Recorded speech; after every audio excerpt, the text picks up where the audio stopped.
रणबांकुरों को दी सलामी।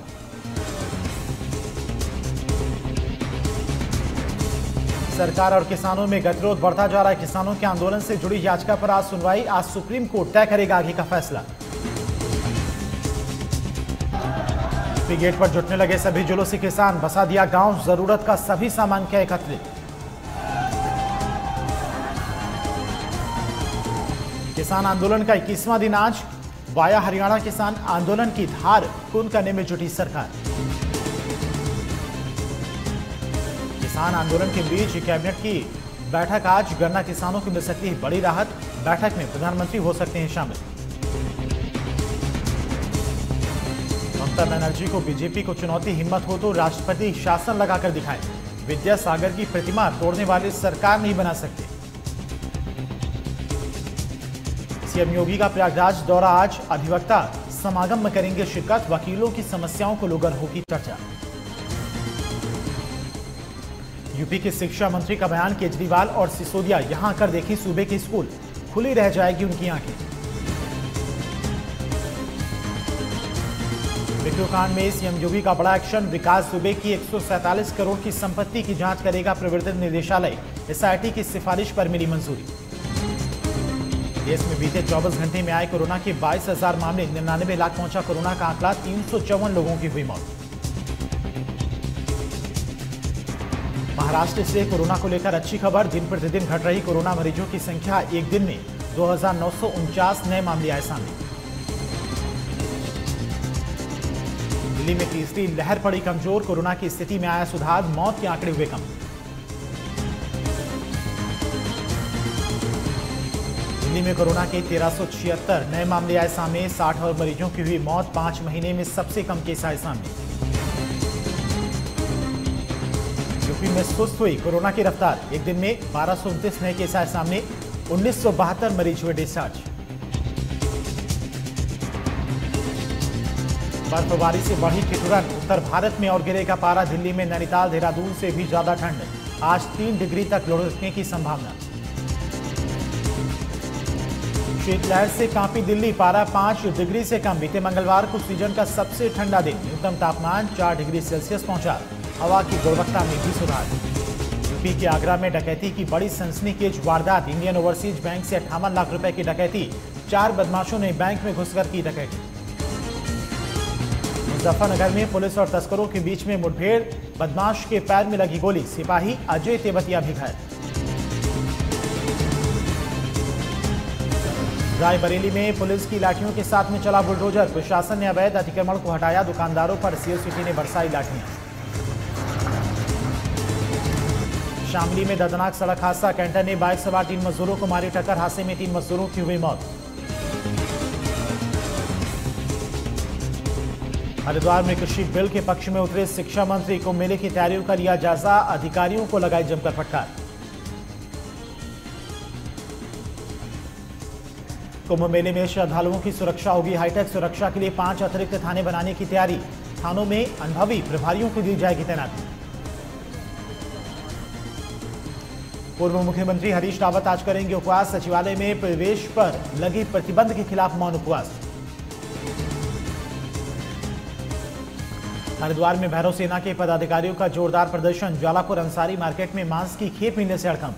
पुलिस ने मामले को कराया शांत। पहाड़ों पर बर्फबारी के बाद बढ़ी ठंड। मौसम बदलने के कारण तापमान में आई गिरावट। सड़कों पर कोहरे छाए रहा। ठंड बढ़ने से लोग घरों में हुए कैद।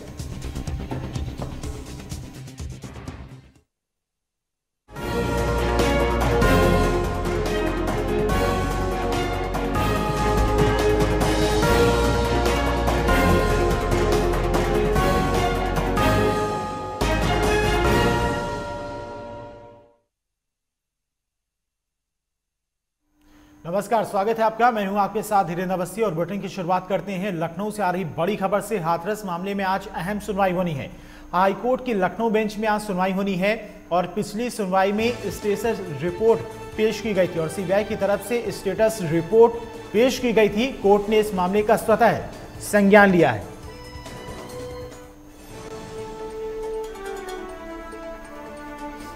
तो हाथरस कांड से जुड़ी हुई बड़ी खबर है। आज अहम सुनवाई होनी है। इलाहाबाद हाईकोर्ट की लखनऊ बेंच में यह सुनवाई होनी है और पिछली सुनवाई में स्टेटस रिपोर्ट पेश की गई थी। सीबीआई की तरफ से यह रिपोर्ट पेश की गई थी, जिसके बाद हाईकोर्ट ने इस मामले में स्वतः संज्ञान लिया था और आज एक बार फिर से हाथरस कांड को लेकर लखनऊ में सुनवाई होनी है।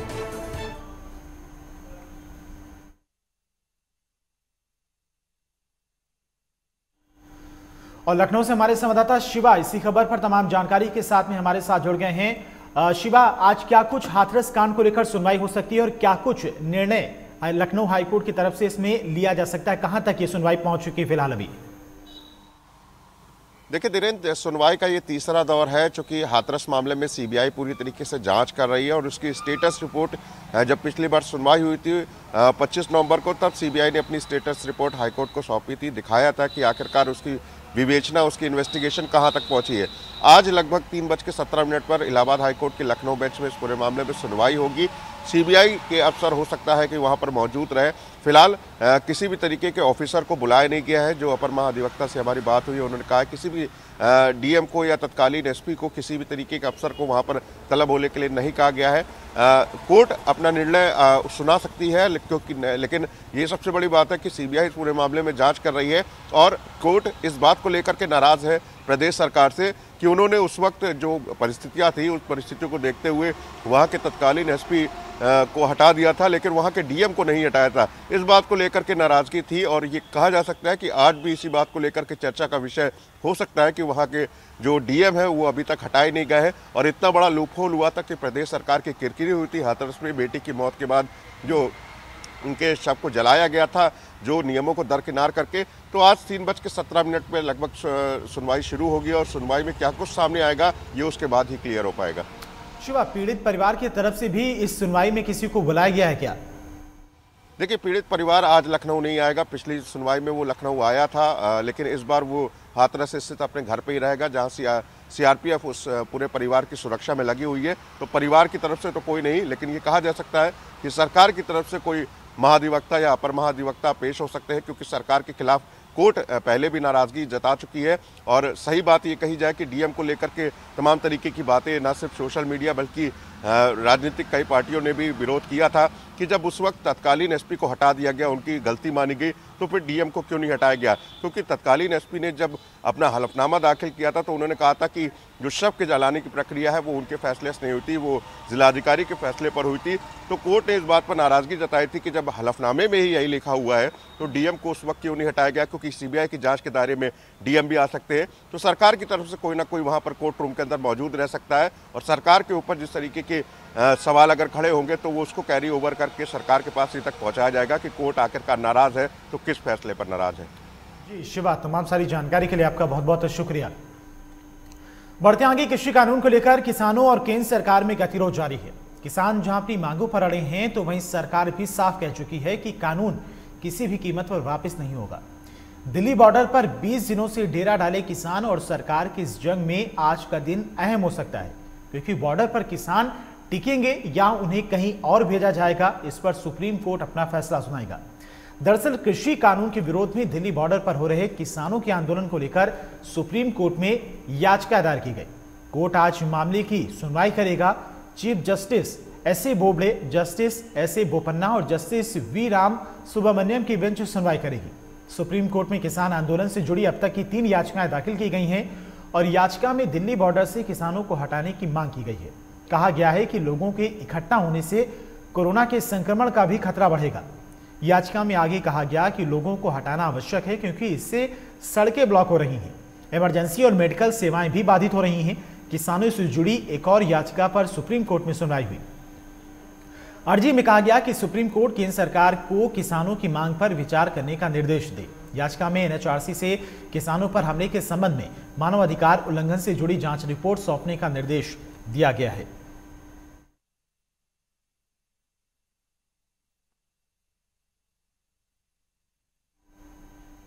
और 3 नए कृषि कानून के खिलाफ अपना रुख खड़ा करते हुए किसान नेताओं ने कहा कि वे सरकार से इन कानूनों को वापस कराएंगे और कहा है कि उनकी लड़ाई उस स्तर पर पहुंच गई है जहां वे इसे जीतने के लिए प्रतिबद्ध हैं। उन्होंने कहा है कि अपनी मांगों के लिए किसान आज दिल्ली और नोएडा के बीच चिल्ला बॉर्डर को पूरी तरह से जाम कर देंगे।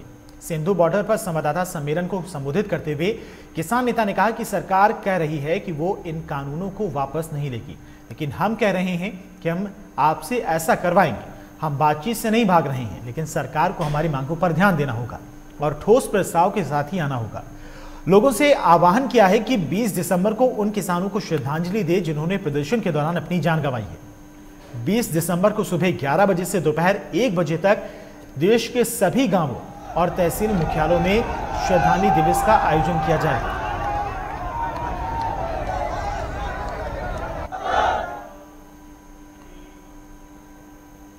फिलहाल वक्त हो गया एक छोटे से ब्रेक का, फौरन हाजिर होते हैं।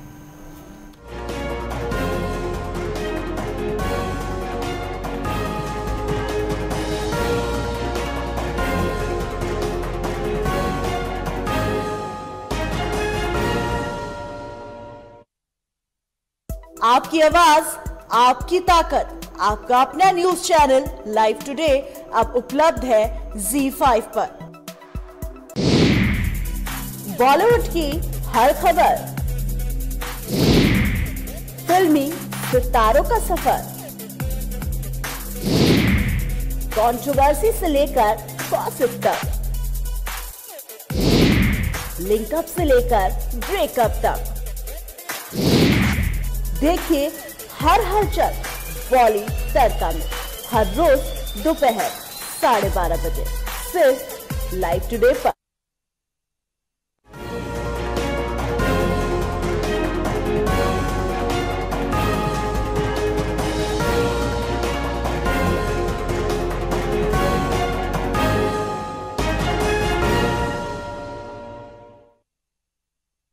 ब्रेक के बाद स्वागत है आपका। किसानों की मांगों को देखते हुए आज केंद्रीय कैबिनेट की बैठक होने जा रही है। वीडियो कॉन्फ्रेंसिंग के जरिए यह बैठक सुबह 11:25 पर शुरू होगी और इस बैठक में पीएम मोदी भी शामिल हो सकते हैं। सूत्रों के अनुसार आज कैबिनेट की बैठक में निर्यात प्रोत्साहन योजना के तहत चीनी मैन्युफैक्चर को 60 लाख टन स्वीटनर के एक्सपोर्ट के लिए 6 रुपए प्रति किलोग्राम इंसेंटिव के हिसाब से लगभग 3600 करोड़ रुपए की मंजूरी मिल सकती है। यह इंसेंटिव चीनी मिलों को गन्ना किसानों के बकाये को जारी करने में मदद करेगा। चीनी मिल मालिकों को इस इंसेंटिव से गन्ना किसानों का एरियर क्लियर करना होगा, जिससे किसानों को सीधा फायदा होगा। मोदी कैबिनेट के इस फैसले से गन्ना किसानों को सीधा फायदा पहुंचेगा। मोदी सरकार का गन्ना किसानों के लिए बड़ा फैसला तब आ रहा है जब पंजाब, हरियाणा और पश्चिमी यूपी के किसान संगठन कृषि कानून के खिलाफ आंदोलन कर रहे हैं।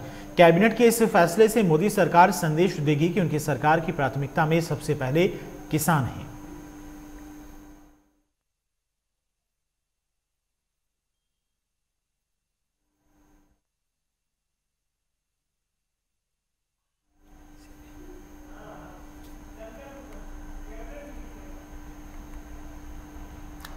और दिल्ली से हमारे संवाददाता शंकर सुमन हमारे साथ लाइव जुड़ गए इसी खबर पर तमाम सारी जानकारी के साथ में।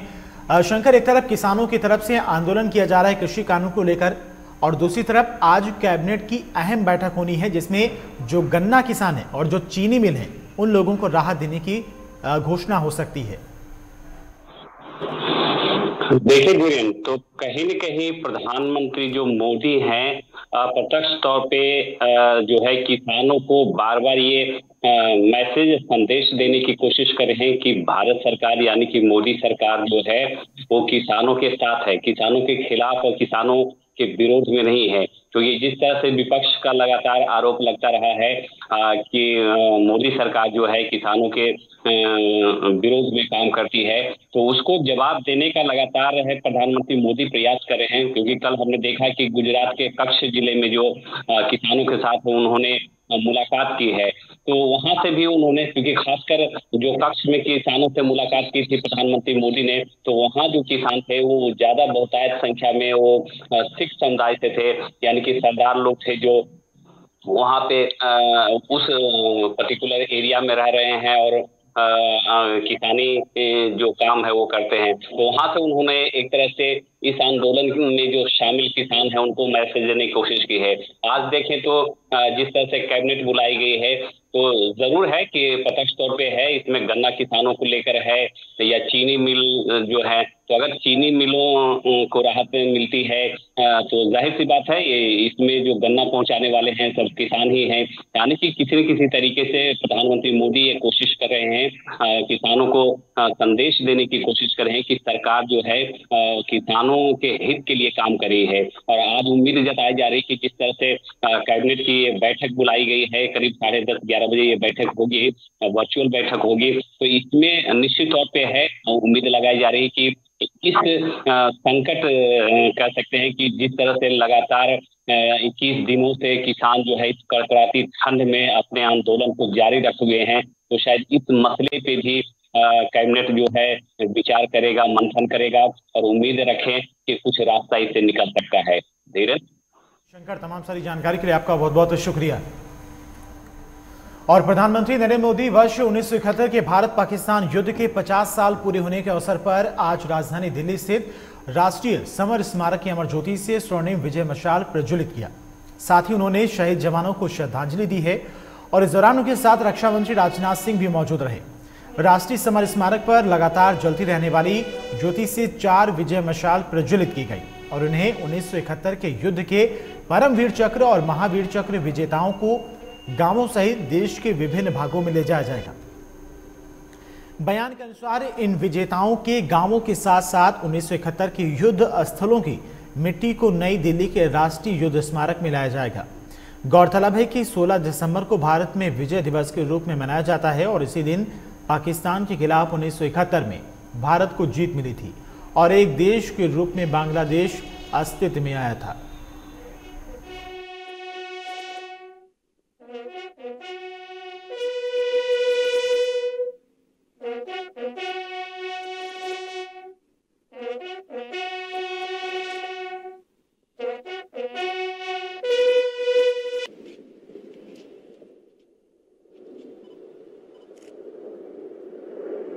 मोदी ने आज विजय दिवस के अवसर पर 1971 में जिन वीर जवानों ने अपनी शहादत देकर देश की रक्षा की थी और पाकिस्तान को धूल चटाई थी, ऐसे शूरवीरों को आज प्रधानमंत्री मोदी ने श्रद्धांजलि अर्पित की है। साथ ही साथ भारत पाकिस्तान युद्ध के आज 50 साल भी पूरे हो रहे हैं।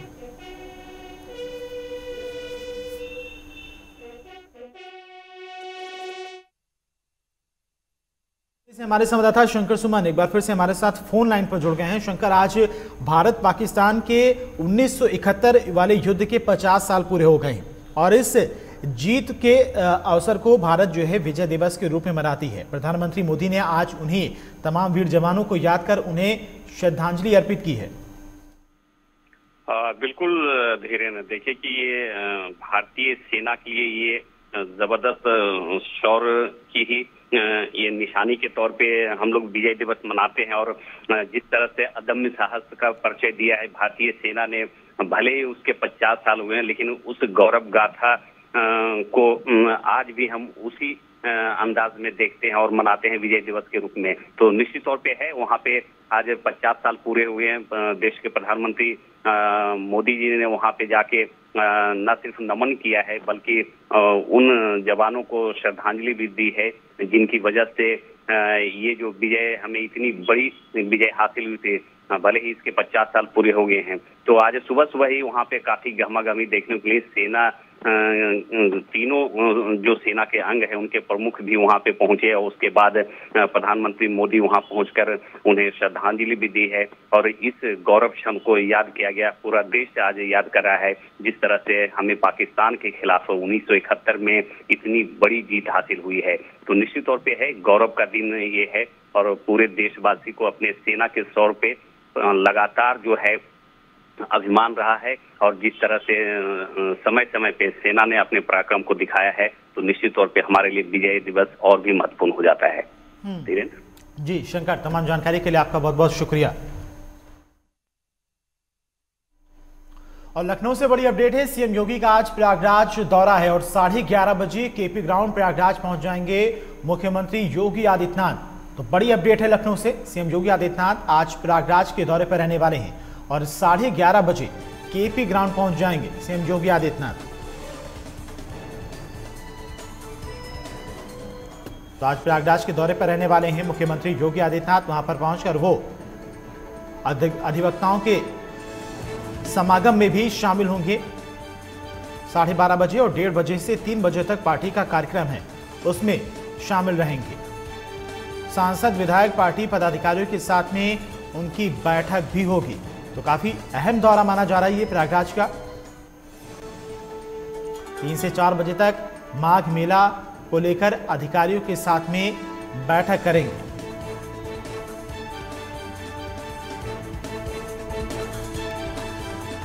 तो सीएम योगी आदित्यनाथ आज प्रयागराज के दौरे पर जा रहे हैं। 12:30 बजे अधिवक्ताओं के साथ में उनकी बातचीत होगी और 1:30 बजे से 3 बजे तक पार्टी का कार्यक्रम चलेगा। उसमें पार्टी के पदाधिकारी, सांसद, विधायक और पार्टी के तमाम कार्यकर्ताओं से मुलाकात करेंगे, उनके साथ में बैठक होगी और 3 बजे से लेकर 4 बजे तक माघ मेले को लेकर तमाम अधिकारियों के साथ में उनकी बैठक होगी।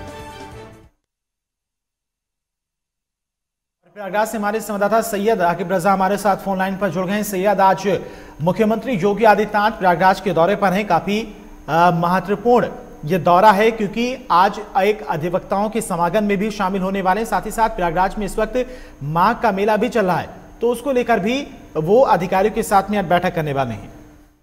बिल्कुल धीरेन्द्र, आज बेहद खास दिन है प्रयागराज के लिए और योगी आदित्यनाथ का जो दौरा है वो 4 बड़े कार्यक्रम आज यहाँ पर लगे हुए हैं। अगर हम पहले कार्यक्रम की बात करें तो तकरीबन 11:30 बजे योगी आदित्यनाथ का हेलीकॉप्टर जो है वो प्रयागराज आएगा और यहाँ वो अधिवक्ता के एक समागम में शामिल होंगे और समागम में शामिल होने के बाद 1 घंटे के बाद वो 12:30 बजे के बाद वो सर्किट हाउस जाएंगे, जहाँ पर उनका 1 घंटे का समय रिजर्व किया गया है। और उसके बाद फिर 1:30 बजे से एक बड़ी बैठक होगी।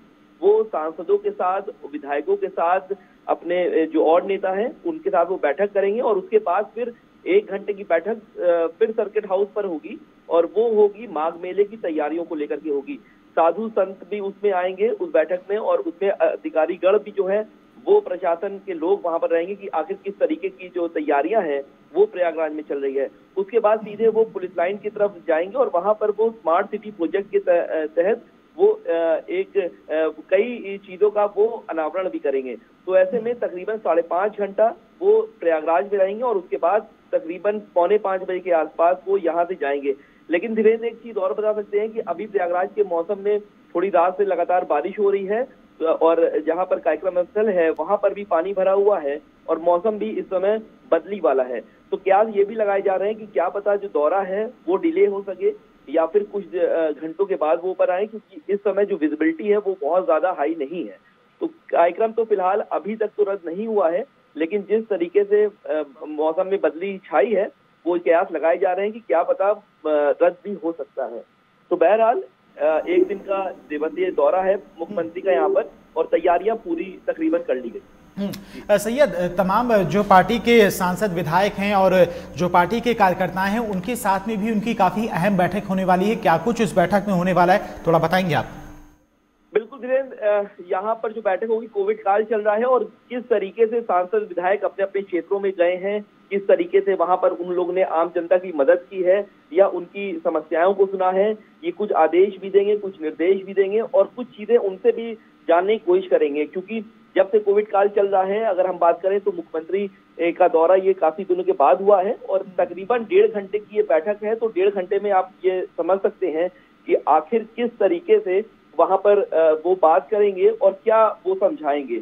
फिर उसके बाद अहम बैठक माघ मेले को होनी है, क्योंकि कोविड काल में पहली बार ऐसा माघ मेला होगा जिसमें श्रद्धालुओं को गाइडलाइंस का पालन करना पड़ेगा। तो उसमें भी दिशा निर्देश दिए जाएंगे। 14 जनवरी से माघ मेले की शुरुआत हो रही है मकर संक्रांति के पर्व से। तो ऐसे में मुख्यमंत्री माघ मेला क्षेत्र भी जा सकते हैं, तो वहां पर भी तैयारियां की गई है। पूरे अगर पुलिस बल की बात करें तो तकरीबन 900 पुलिसकर्मियों को सुरक्षा के लिए तैनात किया गया है। 8 जिलों से पुलिस फोर्स को बुलाया गया है और रास्ते को डाइवर्ट किया गया है। तो आज इलाहाबाद में थोड़ा जाम की भी समस्या देखने को मिलेगी, क्योंकि इनके कार्यक्रम कई जगह हैं।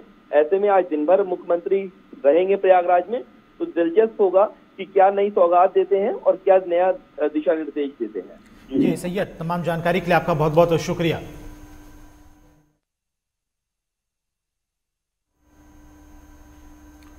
और आगरा से बड़ी खबर है, पुलिस ने छापेमारी की कार्रवाई की। आगरा में पशुओं की चर्बी से यहां पर घी बनाया जा रहा था। पुलिस ने मौके से 4 लोगों को गिरफ्तार किया है और 100 किलो घी और भारी मात्रा में चर्बी बरामद की गई है। कई सालों से यहां पर यह फैक्ट्री संचालित की जा रही थी प्रशासन की आड़ में। फिरोजाबाद, आगरा में यह नकली घी धड़ल्ले से सप्लाई भी किया जा रहा था।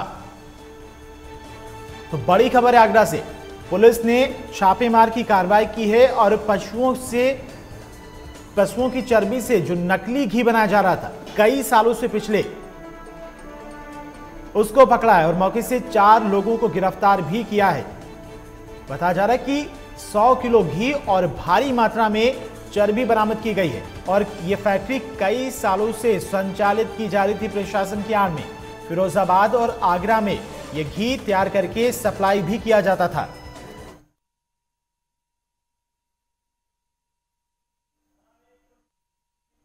आगरा से हमारे संवाददाता नागिन त्यागी हमारे साथ फोनलाइन पर जुड़ गए हैं। नागिन, एक बड़ी सफलता है पुलिस को, नकली घी जहां पर बनाया जा रहा था जानवरों की चर्बी से, उसको पकड़ा है। बिल्कुल धीरे, मैं बताना चाहूंगा थाना खंदौली क्षेत्र का मामला है, जहाँ पर काफी समय से एक बूचड़ खाना था, वहाँ पे नकली घी बनाने का कार्य चल रहा था और वहाँ पर जब पुलिस को सूचना प्राप्त हुई कि यहाँ चर्बी से घी बनाया जा रहा है, तो पुलिस ने वहाँ पर छापेमारी की और 100 किलो से ज्यादा घी मिला और वहाँ पे बहुत अधिक मात्रा में चर्बी भी मिली। जी नागिन, तमाम जानकारी के लिए आपका बहुत बहुत शुक्रिया।